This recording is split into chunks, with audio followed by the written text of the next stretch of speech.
Inaugurate नहीं, अभी foundation stone लगा है। इसका कितना फायदा होगा?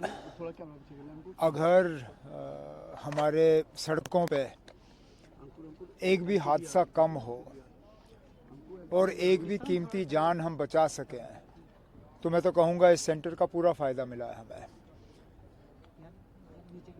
रोड एक्सीडेंट्स के वजह से बहुत सारे लोग अपनी कीमती जानें गंवा देते हैं और अक्सर बेशतर आपने देखा होगा जब एक्सीडेंट हो जाते हैं तो शिकायत ये आती है कि वो गाड़ी इस लायक ही नहीं थी कि वो गाड़ी सड़क पे हो। इसलिए 2 ऑटोमेटेड टेस्टिंग सेंटर्स, एक पाम्पोर वादी के लिए और एक नगरोटा जम्मू के लिए, फ़िलहाल इनके फाउंडेशन स्टोन लगे हैं। प्राइवेट पार्टी के साथ जो है एक पीपीपी मॉडल पे ये दोनों किए जा रहे हैं और उम्मीद की जाती है कि 6 महीने के अंदर अंदर ये दोनों काम करना शुरू कर जाएंगी। इसके बाद गाड़ियों को टेस्ट करना जो है ये कंप्यूटर के ज़रिए होगा। जिसकी गाड़ी फेल हो जाती है वो गाड़ी फिर सड़क पे होगी नहीं।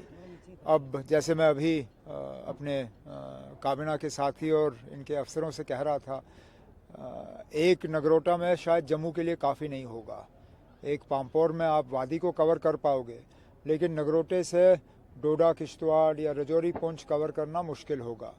तो अब हमारी कोशिश रहेगी कि एक पीर पंचाल की तरफ और एक चिनाब की तरफ जो है ये 2 सेंटर और खुलें ताकि ज़्यादा से ज़्यादा गाड़ियों की टेस्टिंग हो और सड़क पे जो हादसे हैं वो कम हो जाएं। सर 2 सवाल मेरे और हैं। एलओपी से मैंने पूछा था जब आपने बात की थी कल, उन्होंने आज कहा कि मेरिट को वो डिनाई नहीं करते, मेरिट को वो अंडरस्टिमेट नहीं करते, लेकिन जहां आस्था है और माता वैष्णो देवी श्राइन बोर्ड एक आस्था के केंद्र है। आस्था की बात ठीक है, तो जब मेडिकल कॉलेज आप बना रहे थे इसको माइनॉरिटी इंस्टीट्यूट का दर्जा देना था ना, फिर क्यों नहीं दिया?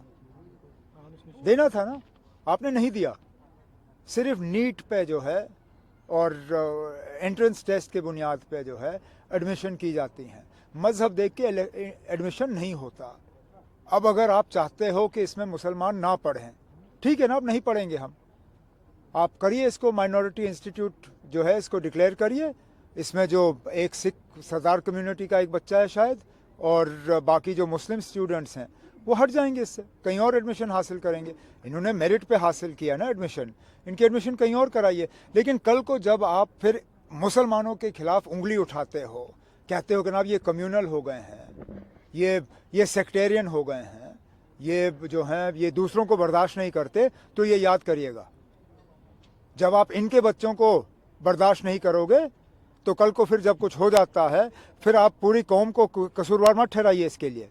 जब वो क्या नाम है वो फरीदाबाद की यूनिवर्सिटी में बच्चों ने एडमिशन हासिल किया तो क्या पूछा इन्होंने कि ऐसी जगहों में ये जाते क्यों हैं, इन जगहों में ये जाते क्यों हैं जहाँ पे ये रेडिकलाइज हो जाते हैं।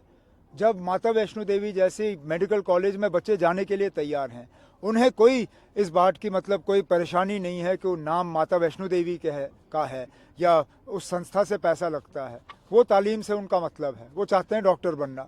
अब आप उनका मजहब देख के उनको एडमिशन डिनाई करना चाहते हो, कल को फिर वो अगर किसी और इंस्टीट्यूशन में चले जाएं जहां पे फिर वो रेडिकलाइज हो जाएं, इसके लिए फिर कौन सुनील शर्मा साहब कहेंगे कि वो कसूरवार हैं।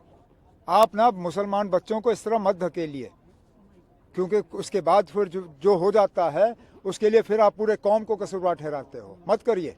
और मैं फिर इस बात पे आता हूँ, अगर आप चाहते हो कि मुस्लिम बच्चे जो हैं आपके इस मेडिकल कॉलेज में नहीं पढ़ें, मेहरबानी करके इसका आप स्टेटस बदल दीजिए, इसको माइनॉरिटी स्टेटस दे दीजिए और हमारे बच्चे जो हैं वो कहीं और एडमिशन हासिल करेंगे, बांग्लादेश जाएंगे, टर्की जाएंगे, कहीं और जाएंगे। मुझे उस पर कुछ नहीं कहना।